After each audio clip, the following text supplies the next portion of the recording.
तरह के राजनीतिक आरोपों के पीछे कोई तथ्य है कि कांग्रेस पार्टी और समाजवादी पार्टी ने पूरा उत्तर प्रदेश और देश लूट लिया? और लूट लिया तो आपने सजा क्यों नहीं दी? मेरी सभी को राम राम। और सजा तो जनता ने दे रखी है ना इन लोगों को, लगातार बाहर खड़े हुए कि नहीं खड़े हुए हैं। जैसे जो बिल्कुल नालायक स्टूडेंट्स होते हैं उनको क्लास के बाहर खड़ा कर दिया जाता है, तो ये क्लास के बाहर खड़े हुए हैं, तो सत्ता के बाहर खड़े हुए हैं दोनों। हम क्या सजा देंगे? जनता ने सजा इनको दी हुई है। देखिए, ऊंची ऊंची आवाज में कुछ भी बोलने से कुछ सिद्ध नहीं हो जाता। प्रवक्ता जो है समाजवादी पार्टी के मनोज काका जी, छोटे भाई हैं मेरे, इन्होंने कहा अजय बिष्ट। एक साधु को, एक योगी को इन्होंने कहा अजय बिष्ट। साहब, मैं आपके नेता को उस नाम से बुलाऊं जिससे उनको बहुत चिढ़ मचती है? बोलूं उस नाम को? कैसा लगेगा आपको? खराब लगेगा ना। तो जरा शिष्टाचार, संयमित भाषा का इस्तेमाल प्रयोग करिए। जब आप नहीं चाहते कि मैं आपके नेता को उस नाम से का प्रयोग करूं, तो आप मेरे नेता को भी, जो उनका नाम है योगी आदित्यनाथ, उत्तर प्रदेश के मुख्यमंत्री, उसी शिष्टाचार से उनको, आपको जो कहना है आप कहिए। आप विपक्ष में बैठे हैं, आप आरोप लगाइए, मुझे कोई उससे अब मुद्दे पर आइए कि इस तरह के आरोप लगाने के पीछे आपके पास प्रमाण हैं, और अगर प्रमाण है तो इनके खिलाफ क्या कार्रवाई? मैं उसी पे आ रही थी साहब। क्यों नहीं कहें? अगर मैं देश की बात करती हूँ, अपने राष्ट्र की बात करती हूँ, हमारे देश को जो दो टुकड़ों में बंटवाने वाली पार्टी है, लोगों को बहुत आशा थी, बहुत अरमान थे कि हमारा देश जो है, ठीक है, जब मुगल आए हैं उससे पहले सोन चिरैया थी। वर्ल्ड की 35% इकोनॉमी जो है वो मेरे भारत की थी, जिसको ये अंग्रेजों की बनाई हुई पार्टी, जिसने इसको इंडिया नाम दे दिया फाइनली, हाँ, उन लोगों ने इसका बंटा धार कर दिया।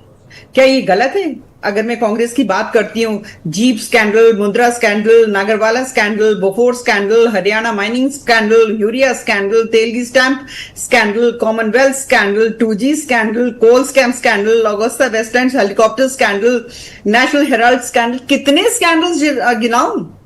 और अगर मैं समाजवादी पार्टी की बात करती हूँ, उत्तर प्रदेश में डॉन और माफियाओं के द्वारा ये सरकार चलाते थे उत्तर प्रदेश में, हाँ, इनका मुकदमा नहीं चला क्या?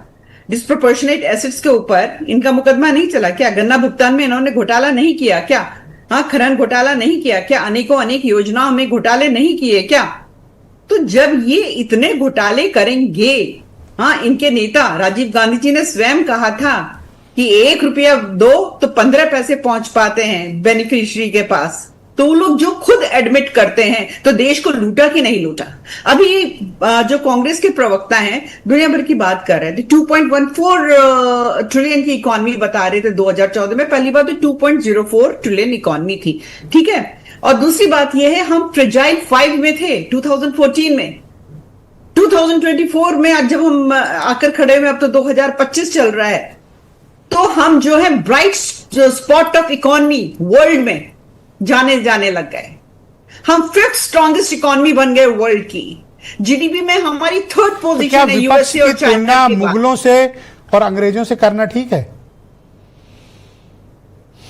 भाई, अगर ये बात हो कि किस प्रकार से हमारे राष्ट्र, हमारे देश के लोगों को प्रताड़ित किया गया है, मुगल भी बाहर नहीं गए थे, लूटा खसोटा यही किसके लिए? अपने लिए। इन राजनीतिक दलों ने भी यही किया, लूटा। पर अंग्रेज तो लूट कर ले गए, वहां मुगल तो नहीं ले जा पाए। अंग्रेज तो लूट कर इंग्लैंड ले गया ना। क्या कह रहे हैं विजय? मुगल तो लूट के नहीं बाहर ले जा पाया, यही रह गया उसका। ये लोग नहीं, तो ये लोग भी कौन सा अंग्रेज तो लूट कर इंग्लैंड ले गया सब। अरे मैं यही तो आपसे कह रही हूं, कंपैरिजन इसीलिए तो हुआ है। तो मतलब आपके लिए विपक्ष और अंग्रेजों की तरह अत्याचारी है। है। ऑलराइट, शुक्रिया मैडम, थैंक यू, धन्यवाद।